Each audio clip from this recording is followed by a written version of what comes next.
మరి లోకల్లో ఎన్ని రంగులున్నాయి? అవి ఎలా ఉంటాయి?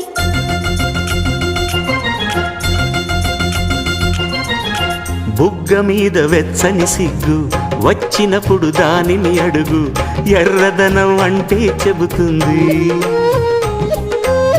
పెదవి కొమ్మ పూసిన పువ్వు అందమైన నీ చిరునవ్వు, తెల్ల రంగు అట్టా ఉంటుంది.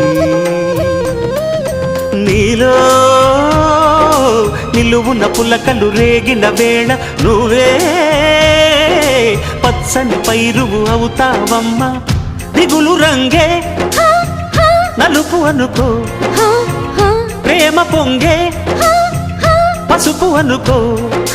భావాలను గమనిస్తుంటే ప్రతి రంగును చూస్తున్నట్టే, చూపులు ఎవరివైనా చూపించే లోకం ఒకటి. నేస్తమా ఇద్దరి